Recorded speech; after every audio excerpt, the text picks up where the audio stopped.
Thank you, Brent, for the introduction. Dan Abramov Light, wow. If that ends up on my tombstone, there are worse epitaphs that a person can have. Hi, everyone. It is so great to be back at React Europe. I was here last year for the first time. It was an incredible conference, and I have no doubt that this year is going to be even better. My name is Andrew Clark. I'm an engineer at Facebook and a member of the React team. So my favorite part of coming to these conferences is getting to meet all of you, the React community, to hear about the awesome stuff you're building with React, and learn about the problems that you're working to solve. So today, I'd like to share with you what we on the React team have been working on, discuss the types of problems we're trying to solve, and talk about our roadmap for the future. So first, I want to start with a story. Recently, the videos team at Facebook was attempting to diagnose a performance problem with video streaming in Newsfeed. In certain conditions, playback was stuttering, and they needed to figure out why. So if you think about the way the video player works, is it fetches a small chunk of video from the server and adds it to the end of the stream. It needs to do this periodically over and over again for the length of the video to ensure continuous playback. And if one of those chunks takes too long to add to the stream, it's going to run out of video, and of course the playback will stutter. So you can think of it like this. For each small chunk of video, we have a deadline, by which time the video needs to be fetched and processed. So the top part of our timeline here is the network. And the first thing we do is we ask the server for the next chunk of video. And this network request takes the bulk of our total time. The bottom part of our timeline is our JavaScript thread, where we execute the code to append the video to the stream. And this is on a separate thread from the network, but of course, we can't actually start processing the chunk of video until we actually receive it from the server, so it has to happen after. So if you look at this, there are a variety of possible reasons why we might miss that red playback deadline. Naturally, the first thing you'd want to check is the network. Is it taking too long to get the video from the server? Now, the videos team, this is the first thing they looked at, and they were able to rule this out pretty quickly. In our particular case, the network was fine, and we had plenty of time left over to process the video. So this is not the problem. The second thing that you do is you check the JavaScript code. Is the code to process the video executing too slowly? And they were able to rule this out as well. The JavaScript for the video player is pretty lightweight. It's mostly a thin wrapper around native browser APIs. So there's not much room to optimize this code. And even if we optimized it to the absolute extreme, it still wouldn't account for why we're missing that deadline. So the problem isn't the network, and it's not the speed of our processing code, then what could it be? So it turns out that the real problem is that processing code never even gets scheduled. It never even starts executing because it's being blocked by other JavaScript work. Because JavaScript in the browser is single-threaded, when we receive video from the server, if the thread is already executing some other task, we have to wait for that task to finish before we can begin processing. And this is exactly what was happening. So fundamentally, this is not a speed problem. This is a problem of scheduling. And scheduling synchronous work blocks other work. And whenever you block the main thread, you're blocking a whole bunch of things. You're blocking scroll events, and that leads to scroll jank, input events, and that leads to delayed feedback, animations leading to dropped frames, and really any other JavaScript that you need to execute. But unfortunately, blocking the main thread with large synchronous blocks of work, that's really all too common in JavaScript apps. Newsfeed happens to use React because we're Facebook, but virtually every JavaScript library and framework suffers from the same issue. This includes the ones that do really well on speed benchmarks, because it doesn't really matter how efficient your code is if you schedule lots of it in an uninterrupted sequence. So if you think about what we really want to do here, what we really want to do is split these huge blocks of work into chunks and interleave it with other tasks. So in our example now, when the server responds, we can interrupt the rendering of the comments interface, process the video, then resume rendering. And this strategy of working on multiple things across the same period of time by periodically yielding to higher priority tasks is a type of concurrency called cooperative multitasking. The reason this strategy of cooperative multitasking isn't more common in JavaScript apps, the downside of this is that it requires you to write code in a certain way such that it can be split into chunks and executed asynchronously rather than synchronously. And historically, this hasn't been incredibly easy to do using the tools provided by the major frameworks. So we want to change that. And as it happens, React's declarative component-based API already provides the perfect abstraction for splitting work into chunks. We can split it at the component boundaries. So, for the last year, the React team has been hard at work on a project called React Fiber. And Fiber is a ground-up rewrite of React. Internally, it schedules work using cooperative multitasking, but externally, it presents the exact same component API you know and love. This means that we can solve complex scheduling problems, like the one in our video streaming example, with minimal changes to our code. We announced Fiber a few months ago at ReactConf, and we talked some more about it at F8. If you haven't already seen those talks, I really encourage you to do so. They do a fantastic job of describing the problem space and laying out the rationale behind React Fiber. So as we get closer to rolling out Fiber to the open source community, I'd like to give you an update on what you can expect in our next major release. So our next major release is React 16, and this will be our first release that uses the new Fiber implementation. But aside from that, it introduces a number of other new features. The first one that I'll mention is support for fragments. A fragment is basically just a group of sibling components. So if you think about how React works today, previously, if you wanted to return multiple components from render, you'd have to wrap them in a container like a div or a span. Kind of weird, right? And aside from adding unnecessary junk to the DOM and being less efficient, this really doesn't work for some use cases like tables or Flexbox, where those extraneous elements mess with the layout. But now, with support for fragments in 16, all you have to do is return an array. This has been one of our most popular and long-standing feature requests. It happened to be a bit awkward to implement in the previous versions of React, which is why we never really got around to it. But with our Fiber implementation, we will have first-class support for returning arrays from render. So, pretty cool. It's possible. Oh, yeah. First applause line. That is always the thing that gets applause in these talks. No one gives a shit about the scheduling stuff or any of the other fancy animations. It's arrays. Right on.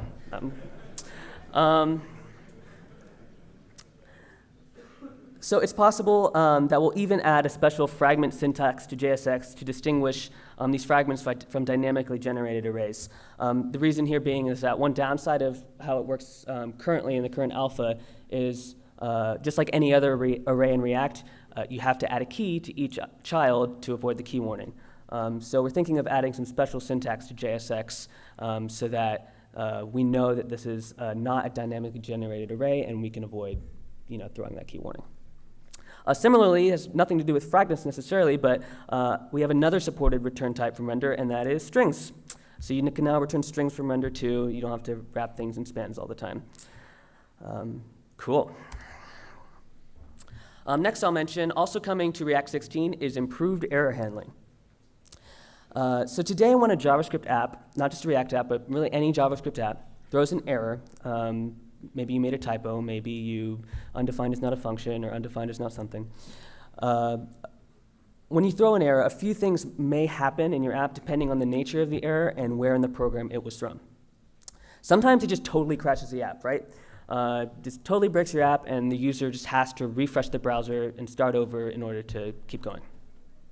Other times it doesn't crash the app, it might just create a momentary bug, but then after that momentary bug, it kind of just continues to work. So for example, if you throw an error inside an event handler, maybe that event isn't processed correctly and you drop some sort of update, but the error isn't going to bring down your entire app and you can mostly just keep going.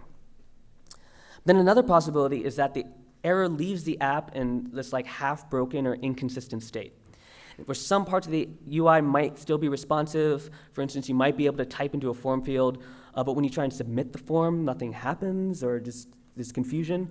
And the UI could also show incorrect or inconsistent data to the user. And this is maybe the worst case of all three options I just mentioned, especially if you're working on something like a payment form or, say, a budgeting interface, where accuracy is really critical, because it's not clear to the user that an unrecoverable error has occurred. And if you think about it, the web is really the only platform that has this weird behavior. Most other environments don't attempt to keep running your app, even in a corrupted form if there's an unhandled exception. So in React 16, we're fixing this by introducing a new behavior for errors in your app that are unhandled. So now if a component throws an error inside the render method or lifecycle, React is going to unmount the entire application from the DOM at the root component. Now this new behavior may take some getting used to. It always alarms people when I first mention this, but I'll try to convince you this is a feature, not a weird new thing that we're imposing on you. We think it's actually better to force the user to refresh the browser, as bad as that is. We think it's better to do that than allow them to keep using a broken app or present them with corrupted data. It's much safer to just start over from scratch. But if you don't like that, we're also introducing a new way to capture and handle errors in your components, and we call them error boundaries. So error boundaries work the way try-catch statements do in programming languages. They give you the ability to isolate errors to specific components and their children. When an error is thrown inside an error boundary, the boundary is given the chance to render something else in place of the broken subtree. So you can see how it's kind of like a try-catch. So if you don't want your entire app to unmount when an error is thrown, then you can use an error boundary to capture the error and specify some custom behavior, like showing some sort of something went wrong dialog or whatever. In production, this allows you to gracefully recover from errors that would have previously taken down your entire app. And in development, React is going to give the error boundary some additional information that is useful for debugging, including a full component stack that's not a JavaScript stack trace, but a full component stack that describes exactly where the error was thrown in the tree. And so this should hopefully make developing a lot nicer. Yay. Very cool. Next up is portals. Portals are a thing in React. It allows you to render a child component into the DOM node of your choosing. So it doesn't just create another DOM element for you. It allows you to specify a custom DOM element anywhere in the tree. But other than that, the child maintains all the same properties of any other React child. So this is kind of what it looks like. And this is useful for features like pop-ups or modal overlays, where the structure of your component tree is different from the structure of the DOM. Now, portals aren't a new thing. People have been implementing this type of pattern in user space using lifecycle methods for a while. I mean, that's why lifecycle methods are nice, as they provide an escape hatch to build these kinds of things. But these user space versions of portals don't work perfectly with things like context, for instance. That's kind of the biggest caveat. But now we've given first-class feature for this. We've built it directly into React, so you can trust that going forward that these portals will work without any caveats with context and everything else. And of course, perhaps the most exciting addition to React Fiber, except for the returning arrays, is the ability to do async rendering. Now, we haven't nailed down the exact API for what this will look like yet, because we're still experimenting. But the basic idea is that in React 16, you'll be able to opt into async rendering per component or per subtree. When you do that, that component and all of its children will be opted into a non-blocking asynchronous scheduling by default, instead of the synchronous scheduling that is the norm today. Like I said, we're currently experimenting with this mode internally at Facebook. Specifically, we're using it to experiment to solve the video streaming example that I opened this talk with in Newsfeed. And we're hoping that that will give us a lot of good data that we can use to inform how we roll this out to everybody even further in the future. So that's React 16. Again, return fragments from render, woohoo! Improved error handling, portals, opt-in to async scheduling, yay. all these cool things. We've been shipping alpha versions of React 16 internally at Facebook, on facebook.com and messenger.com to 100% of users in public. So if you use Facebook, which chances are you might, then you've been using it for months. And we're excited to get this out, a public release out to everybody later this year. In the meantime, you can try out the latest alpha release, basically the same version we're using on facebook.com, using the next tag on npm. So I also want to give you a peek at some of the things we're investigating beyond React 16. Because React 16 is really just the beginning. We think that Fiber opens up a whole new class of really interesting problems that we now have the potential to solve in ways that weren't really possible with the previous implementation. For instance, one of the key features of React Fiber is the ability to give certain updates or certain components priority over others. So for example, an update triggered by an input event, like a keyboard press, should have much higher priority than one triggered by like a network event, where that's already on the order of milliseconds, so it's not as important for that one to render. Fiber has priority levels for a variety of use cases, but there's one in particular I want to focus on right now, and that is off-screen or hidden priority.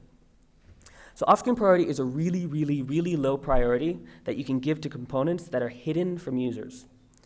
Now you might ask, why would you want to render a hidden component? The reason for that is so that once that component is made visible, either with CSS or otherwise, the content is already in the DOM and ready to display without any additional rendering work, and so there's no lag in the UI when you finally switch to it.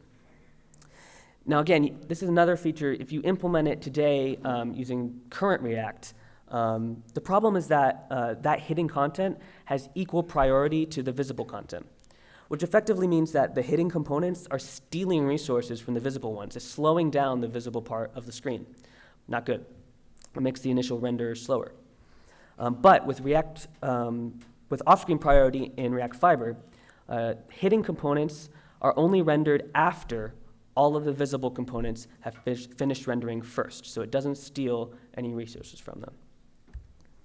One good example, use case for how this might be useful is a tab switching interface, right?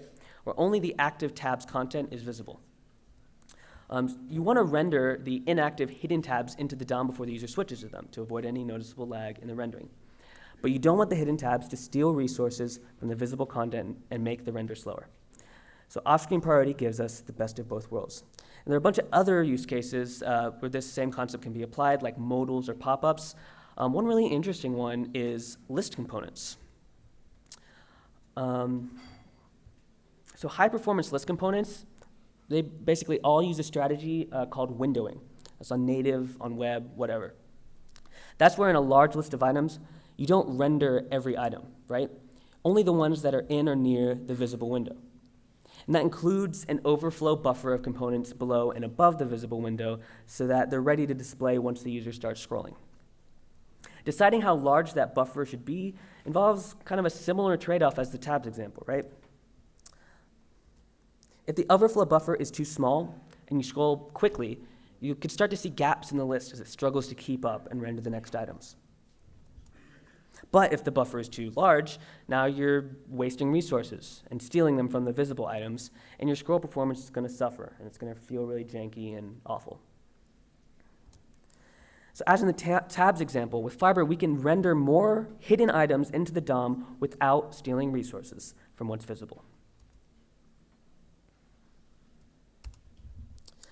Finally, the last thing I want to talk about is better code splitting. Again, another feature that is totally possible to implement today in user space. I believe there's going to be a talk at this conference all about this topic, which I'm really excited for. But I think it has the potential to be even better using the tools given to us by React Fiber. So the idea behind code splitting is rather than load all of your app's code as one large bundle up front, certain parts are only loaded as they are needed. So for example, in a single page app with many routes, it doesn't make sense to load the code for every route on the initial page load. Instead, with code splitting, you only load the code for the route that you're currently viewing. The trade-off is that it makes the initial render much faster, since there's less code to load, of course. but at the expense of making transitions a little bit slower, since they now involve fetching that additional lazy loaded code.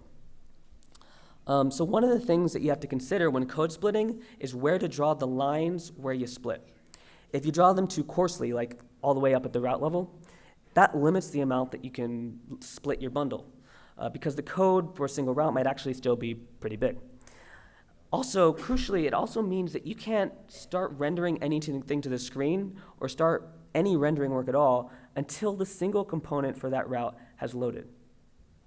On the other end of the spectrum, if you split things at a really granular level around very small sections of your UI, well, now you can start rendering work even while the network is still loading some of the dependencies. You just load them as each individual piece comes in.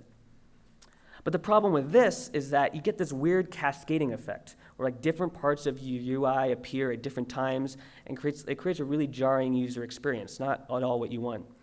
It also requires multiple render passes, and possibly multiple browser paints, which can be really bad for performance. Now, it's clear there's a trade-off here, and you can fiddle with the boundaries at which you code split until you find the most ideal balance.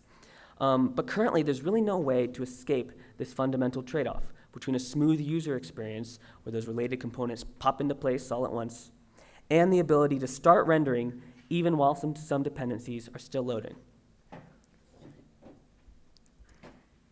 But it just so happens there's a certain implementation detail of React Fiber that we can use to mitigate this trade-off, and it's called the commit phase. And if you watch Lynn Clark's cartoon guide to Fiber from ReactConf, and I hope all of you have, you already know what this is. So I'm not going to, no, I'll keep telling you. In case you forget, I'll give you a recap. So the way it works today, here we have our timeline view again. The way it works today is that when you render a tree of components, React calls the render method and all the associated life cycles on a component, then it updates the DOM. And we repeat this process as we traverse through the tree. Render, update, and so on through the tree. Now, if we're doing all this synchronously, this update the DOM as you go approach, it works fine, because the whole tree of DOM nodes is going to get updated in a single frame, because it's all synchronous. However, in an asynchronous world, this doesn't work, because rendering work could be spread over multiple frames. It could be spread over many milliseconds, depending on how high priority the update is. It could even be interrupted or aborted entirely, leaving part of the tree mutated and the other part untouched. Not good. So instead, what we do in React Fiber to address this problem, rather than update the DOM as we go, we compute the update that needs to be made and store it in a list of changes. Then once the entire tree is completed, we flush all of the updates at the same time, in a special phase called the commit phase. Because this phase happens at the very end, all at once, we can abort rendering without letting the DOM get into an inconsistent state. So now we don't have any purple there, so we're not actually updating the DOM at all. Very nice. So okay, what does this have to do with code splitting? Well, having a separate commit phase like this gives us the neat ability to pre-render components. And that is to go through and call all of their render methods and do all of that expensive work without actually mutating the DOM.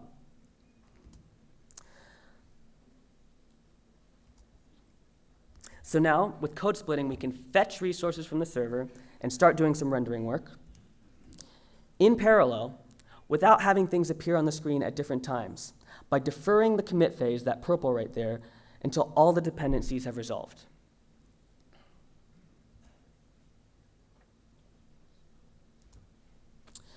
So what I've just shown you is just a small taste of what we hope to bring to React in the near future. These are just some of the ideas that we're investigating. I hope I've given you a sense of how the React team thinks about these types of problems. We've only just begun to unlock the full potential of what is possible with React. And I'm especially excited to see what all of you, the React community, builds once we put these new capabilities in your hands.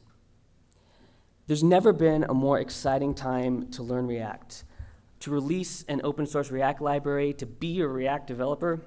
In fact, I'll go further. There's never been a more exciting time to be a UI developer.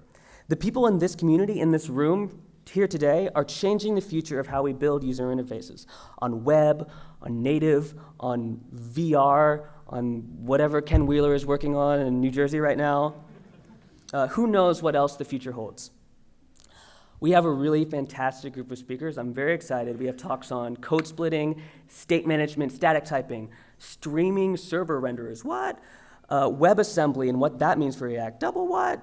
GraphQL, React VR, it's crazy. Animations, and so much more. This is going to be a great conference. Thank you very much. If you have any questions, please come find me later. Ask me everything you want except for things that I can't tell you, those secret projects that I'm working on. And I'll see you all out there. Thank you.